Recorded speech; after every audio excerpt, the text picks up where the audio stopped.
we are back with another video. Why did I just say that? But if you don't know who I am, my name is Shook. I make videos from EA, make prize picks content. All these videos, they get posted on this subreddit. I have a link down below. I make updates with all the news that comes out throughout the day. Today, there wasn't really any news. So yeah, pretty mild day. But yeah, make updates with all the news. You can ask me questions about the slate. You can talk strategy here with a bunch of people. Really great place to be. And yeah, link down below. And if you ever need to get a hold of me privately, you can get a hold of me on Twitter right there. All right, let's get to my lineup from tonight. So Showdown, played Showdown. Nurkic injured, but he wasn't in every single lineup. I faded him in half my lineups. I played Bogdan Bogdanovic over him. So like, we'll see if Showdown's going to salvage, but I don't even remember what contest I'm in. I think I'm in this one as well. Stone Bubble tonight. Cash line, yeah. Stone Bubble. Unfortunate. My lineup was just like completely mid tonight. But a lot of the GPP plays that I like today absolutely nuked. You guys knew from my video, Jock Landale. He was actually my flag plant in Discord today. He murdered the slate. It was such an easy spot to know that Jock Landale was going to play a bit more today, and nobody played him. I believe he was like, I guess some people played him. I want to say it was like 8-9%. Did nobody play Jock Landale? I could have swore he was like 8 or 9%. Wow. Nobody played Jock? If you guys know Jock Landale's ownership, let me know. I am not finding him. Just all Daniel Gafford up at the top here. Sick lineup train, guys. Nice lineup train. Yeah, I guess nobody played him. But yeah, my flag plans in Discord were Jock Landale, Cam Thomas. Both did really, really well, especially Jock Landale. He won for like 40 fantasy points. But yeah, my lineup was mid. So I was debating Corey Kispert or Cam Johnson. And since I kind of had Malik Monk and Keon Ellis, so I was like, okay, I'll do a mini game stack. So with Kispert over Cam Johnson. And then Dylan Brooks got ejected. So that's the legit reason why I didn't cash. He was only 27% owned. He was absolutely smashing. One of my favorite value plays on the slate. My core today was Luka Doncic. He did good. Walker Kessler, he did good. Both over 5x. What else was core? Miles McBride, he did good over 5x, and then Keon Ellis. So, yeah, wish Dylan Brooks didn't get ejected, and I would have cashed. It would have been pretty easy there. So, yeah, let's just get straight into the slate. Hope you guys had a good night. Hope if you guys played Jock Landale, like I was hyping him up in the video, you probably had a really good night. If you're looking for more DFS content, prize picks, books, where I give you guys these flag plants, core plays, player pools for cash, GPPs, videos. I'll have my Discord link down below. But without further ado, we're going to cruise right through this. We have a 1, 2, 3, 4, 5, 6, 8-game slate for tomorrow, the 22nd of March. All right, let's get into it. So we have OKC up at Toronto here. So can Toronto keep this game competitive? If you're playing for a competitive game, I think there's some decent plays here. First off, Chet Holmgren, 7.4K. You guys know I absolutely loved him going up against Utah. Now, you're probably not going to get him at low ownership tomorrow after this huge game, but it's a really good spot here going up against Toronto. You guys always know that I really like to target Chet Holmgren when he's in really good spots, because whenever he's in a good matchup, he has a really good game. Utah, Memphis, Indiana, Portland there, Spurs. I guess he crushed Houston. That's not a good matchup. Washington. Let's see if we can find some more. Utah, Toronto, right? It seems like whenever he's in a good matchup for bigs, he just absolutely nukes. So yeah, I mean, I'm pretty high on Chet Holmgren once again here for tournaments. Now, if he's going to be chalky just because the last game, you can make the argument to fade. But yeah, I like him quite a bit once again if we're not factoring in ownership. Good shot blocker, has a ton of stock upside as well. Jalen Williams would be your pivot if for some reason Chet does get a ton of ownership. You could just pivot to Jalen Williams if you wanted to. I think both are solid options though. And I think SGA is a solid spin up, right? His floor is like 50 right now. So like going to stuff the stat sheet. Good thing with him is his potentials are up as well. So stuff in his stat sheet. Obviously, he's an elite scorer, right? So really high floor with him with an insane ceiling. And I like the matchup as long as Toronto can keep this game competitive. Josh Giddey at 5.5K continues to smash in limited minutes. I mean, I still think he's priced right, but it's fine. Lou Dort at 4.2K is playable if no value opens up. He's kind of a similar play to like Dylan Brooks, but like Dylan Brooks is a lot better in my opinion.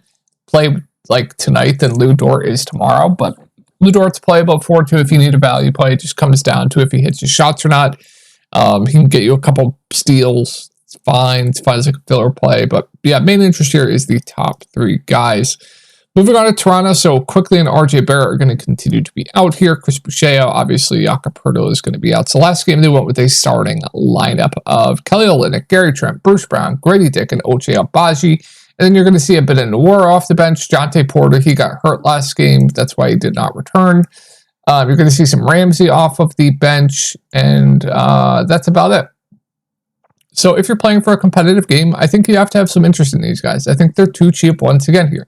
Bruce Brown, Kelly Olynyk, Gary Trent, Grady Dick, Ochai Agbaji, I think are all too cheap. Tough matchup here going up against OKC. Probably going to be a bit tough for them to score points, but yeah, I like the ceiling on especially Gary Trent. Bruce Brown, he's going to start at the point. He's going to stuff the stat sheet. Should play mid to high 30s minutes in a close game. Went for 9, 6, and 5 here in 26 minutes. For some reason, they played in the blowout, but Bruce Brown did not. I was puzzled by that, but yeah, still like Bruce Brown. Think he's a good point per dollar play. Like Gary Trent, if you think he hits his shots, he has an insane ceiling when he does have a shooting game. And then Kelly Olynyk, they're going to run a bit more offense through him without the likes of RJ Barrett, Manuel Quickly. He was on pace for massive minutes until he got into foul trouble plus the blowout. He's probably my favorite play on the Raptors straight up. I think Bruce Brown might look the best point per dollar, but Bruce Brown, Kelly Olynyk, definitely my favorites. And then Grady Dick is playable. And if you need a cheap option, Ochai, I think is solid for value. Had a weird second half shift. He like started the second half and then came out a minute later. I don't know, because I played him this late. I don't know what that was about, but should see around 30 minutes. I mean, he's not going to be the highest usage player when he's out there, but another guy that like, if he hits his shots, he does have this type of ceiling, right? He can get you a few rebounds as well. So, and then you'll see a bit of Noir. Noir is fine. Don't mind it. Minutes were a bit disappointing last game. And then Jontay Porter should see around 20 minutes. I think he's a decent value. Going to come down to ownership with me with Jontay Porter. He was giga chalk this game. I wanted absolutely nothing to do with it. If he's low owned, I'm definitely okay with it. But yeah, disregarding ownership, he's definitely solid for value.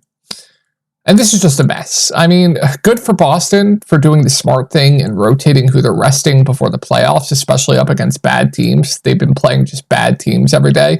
Washington, Utah, Portland, they've kind of been resting guys. So it's going to be a wait-and-see approach. I'll always make updates on Reddit. This is the first game of the night, so we're going to have this news. But if we get a situation where like everyone's in, I still think there's a decent amount to like here. Like, I like Tatum at 9.9K going up against Detroit. I think Jaylen Brown's probably my least favorite. I would say he's probably the most priced right. And then Porzingis, assuming no limit, he should be able to feast here. I would like him at 7.9K. Derek White, I would probably say is priced right, but I mean, he's been playing incredible. Still be firmly in play.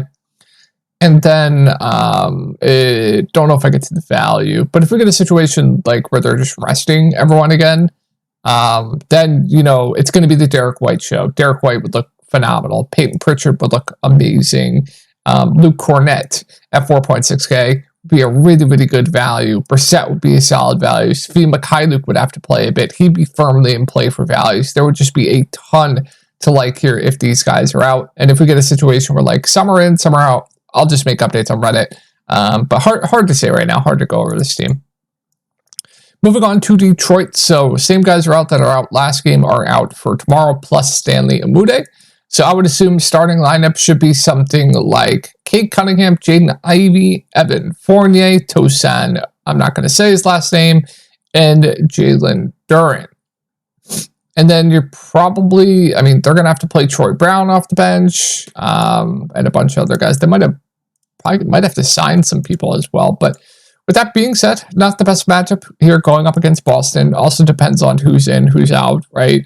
Ton of blowout risk here as well, but assuming Evan Fournier does start at 3.9K, even if he comes off the bench, I'm expecting him to play decent minutes. I like him quite a bit for value at that price point. Tosan, I mean, he's really, really bad, but did play 30 minutes. Not going to do anything on the court, but I think he's solid for value if you need the salary relief. Sasser might have to play a bit more at 4.9K. He's fine. And then Jaden Ivey, Jalen Duren, Cade Cunningham are all firmly in play. I think Cade's probably my favorite at 8.2K. Lost mids due to the blowout. I think he would be my favorite of the starters, but all okay options. Cade, I think, is very, very decent. His usage has been absurd of late. All right, moving on to Memphis, another team where it's impossible to say. Bane doubtful, Vince doubtful. We're gonna have to see who's available.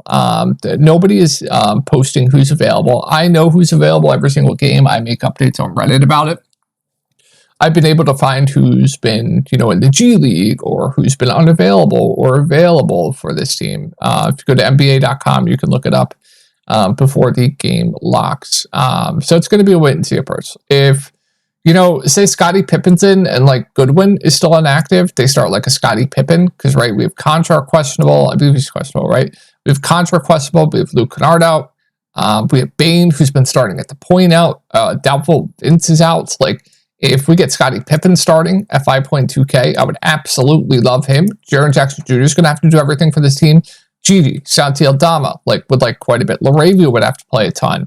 He'd be a solid option. This is assuming Goodwin's inactive, by the way. Drew would have to play off the bench. There would definitely be a decent amount to like here if all these guys are out. If we get a situation where all the guards are in, and it'll kind of depend on the lineup. Contra, they'd obviously go with what? Jaren Jackson Jr., Santi Aldama, Gigi Jackson, John Conchar, and maybe one of the guards, maybe one of Goodwin or Scottie Pippen, whoever's available. Then LaRavia will play a decent amount off the bench. Still pretty high on Gigi and Santi Aldama and Jaren, because they're going to have to do everything for this team. I think LaRavia is in play regardless, and then Conchar would be a solid value, and then keep an eye on Goodwin, keep an eye on Pippen, etc. Who's available, who's unavailable, stuff like that. All right, moving on to the Spurs. So Wemby, he's going to be able to feast in this matchup. I love him as a spend up, double-double upside, 6-7 plus blocks upside. Yeah, just insane ceiling. Devin Vassell, I've been very, very high on him the last few slates just because people aren't realizing that he is playing close to 40 minutes a game right now, and he is going to chuck the ball 20 plus times. So I still do like Devin Vassell. This grouping of Keldon, Trey Jones, Jeremy Sochan all kind of look a bit similar to me. I think Keldon looks the best to me point per dollar, but no standouts here. I think they're all fine contrarian plays to me. You couldn't pay me to play Champagne. I just don't think I'm going to do it. I think better value will open up there. Moving on to the Pelicans. Brandon Ingram got injured tonight. We'll see if he'll be available tomorrow. If he is out, Trey Murphy will be the beneficiary of that. So if everyone's in, I don't like too much here going up against Miami. Zion, Ingram, CJ are all fine options. Trey Murphy's still priced right. Herb Jones, I believe, had a big game tonight. I'm not going to chase that. Larry Nance, his minutes have upticked of late. I guess he's okay. Did they go to more Jonas tonight? I guess they went small with Zion at the 5, maybe. With Nance not playing much, I guess, up against Orlando. Maybe went Zion at the 5. And then if Ingram's out, gotta have interest in Zion. Would like Zion, no matter the matchup. CD McCall will be okay, too solid. And then Trey Murphy will be a decent option at 6K. He'd have to play big minutes. Herb Jones gets a bump. Could see one of the bigs get more run. Could see Najee Marshall get a bit of run. He'd be in play as value play. I don't know if I go to really anything else here, though. Moving on to Miami, it all comes down to Bam Adebayo. If Bam's in, don't like too much here. I think Bam's fine. I think Butler's fine. I think Rozier's fine. I probably wouldn't play Jovic or Jamie or Caleb. The bigs would be out of play. Thomas Bryant, Orlando Robinson. So it wouldn't be too much here. But if Bam's out, does change a little bit. I think a value play I would like here is Jovic at 4.3K. They didn't close with Orlando or Thomas Bryant. They closed with Jovic. So if we get similar minutes and them closing with Jovic instead of the bigs, I like him for value. Closing lineup should be Jimmy Butler, Terry Rozier, Caleb Martin, Jamie Jackson Jr., Nikola Jovic. So it's 1, 2, 3, 4. Yeah, it should be the closing lineup if they do the same thing they did last game. So yeah, I would like Jovic. Jamie would still have to play decent minutes off the bench. He'd be a solid point per dollar option, but with everyone healthy, not going to be too high usage. Caleb at 5.5 is priced right, and then would like Butler at 8.2. Terry Rozier would still be playable, but I think I prefer getting up to like a Butler. And yeah, I think my favorite play would be Jovic. Thomas Bryant's playable. He played 15 minutes. He got in a massive foul trouble. Would have played a bit more, but like I said, they did close small.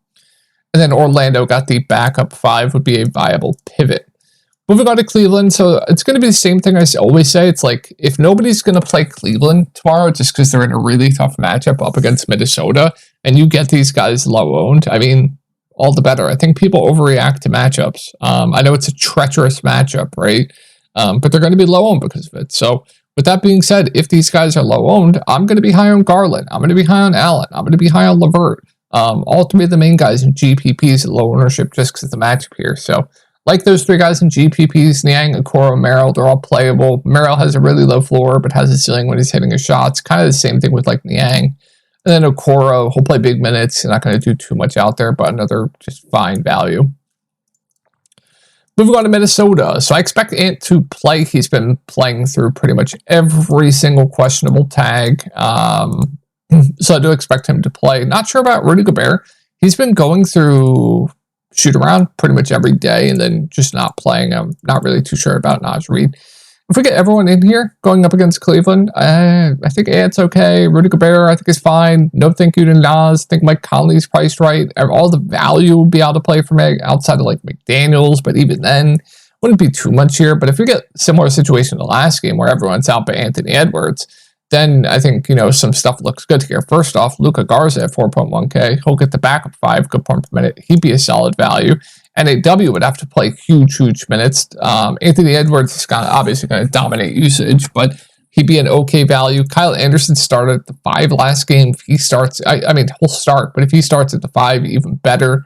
Would like him quite a bit. Conley gets a bump, and then Anthony Edwards would be a decent spend up. And you'll probably see a bit of like Monte Morris off the bench, TJ Warren off the bench as well. McDaniels would be firmly in play as well. Clippers, Pal, man, if they're both out, I mean, you can play like an Amir Coffee. It's okay. But outside of that, it's not going to change too much here. The guy I really like here is Ivica Zubac. Really good spot here going up against Portland. She'll play 25 to 30 minutes. Good point per minute guy. Smash matchup. 5.4K. I think he's one of the better mid-range center plays on the slate. I'm pretty high on him. And then everyone else, they all just look similar to me. Like Kawhi, Harden, Paul George, they're all similar. Harden had the big game last game, so if you want to go to like Kawhi or Paul George, that's fine. They don't really stand out to me. And then if Man and Pal are in, I'm not going to touch any of this value. Moving on to Portland, Simons is probable. Jeremy Grant is questionable, and Matisse Thybulle is questionable. Thybulle's pretty important because if he is out, the minutes for Scoot and Banton are going to be a lot more secure. If Thybulle's in, they could always bench one of them, or they could just run Thybulle more and just play Thybulle with Simons. Like, Thybulle news definitely is important for the guards, and especially Banton. But with that being said, I think Ayton's okay at 8.2K. Simons, if you think the game stays competitive, is probably going to have a monster game. I don't mind it in GPPs. I think it's decent. Scoot Henderson is a guy I do like at 5.4K, especially if Thybulle's out. A guy that's just going to chuck when he's out there. I think he should be like a 5.8 to 6K player. Just he's so bad. But he should play decent minutes. Banton's in play, but I prefer Scoot. Jabari Walker at 4.3. He's been getting decent run, but Kamara, Chris Murray, you guys know the drill with these two by now. Both playable values, both frustrating values. I think I prefer Chris Murray to Kamara. Thybulle out would help as well. Last set of games here, guys. Moving on to the Pacers. I like Halliburton at 9K. He continues to be low-owned every slate. Finally had a nice game here in a blowout. Should play high 30s minutes in a close game. Like the spot going up against Warriors. Don't mind it. So I think Halliburton's a good play. Siakam is solid too. He's been turning it on of late. Statute stuffer. Good rebounder. Like the spot as well. Going up against the Warriors. So pretty high on both the top two guys here. Miles Turner got into massive foul trouble last game. They went with Isaiah Jackson as the backup 5 instead of Jalen Smith. So if I knew Jackson got the backup 5, I'd be intrigued there. It's like, if you want to take a guess on the backup 5, it's fine. Whoever does get the backup 5 would be a decent value. T.J. McConnell's firmly in play. She'll play around 20 minutes, elite fantasy point per minute. It's fine. D. Smith, he'll play big minutes. I think he's very, very safe. And Miles Turner, priced right. Warriors, nothing. I don't like anything here. I think Steph's okay. I like this. I like Kuminga in GPPs. I just wish the minutes were up a little bit. He's just not playing big minutes right now. Clay at 5'8", it's doable, has a ceiling. Wiggins at 5'2", I think is solid. And then Trace should see low 20s minutes off the bench. I think it's okay. But yeah, I just hate what Steve Kerr's doing right now. All right, moving on to the Sixers. I love this Sixers team, especially if Tobias Harris is out. If Tobias Harris is in, I still love Maxey going up against Lakers. Probably one of my favorite spend-ups, mid-range spend-ups on the slate. I love him. Tobias Harris, I believe he's going to play tomorrow. If I had to guess, I would assume he plays. Assuming he plays on the limit, he's playable. But Oubre would still be in play. I just probably wouldn't touch, like, Buddy Hield. Batum would go back to the bench. Wouldn't have any interest in him. Would be a downgrade to Lowry, although Lowry would still be solid at 4.7K. But if Tobias Harris is out, I mean, good God, I like a ton here. Tyrese Maxey, love. Kelly Oubre would really like. Kyle Lowry, solid value. Batum firmly in play. Those guys right there I would really like. And then Paul Reed should see high 20s minutes because it's okay. Good chance Bamba could get into foul trouble here. And they could extend Paul Reed because of it. So, like, intrigued there by Paul Reed at 5.2K. And then Buddy Hield is, I think I'd rather play Lowry.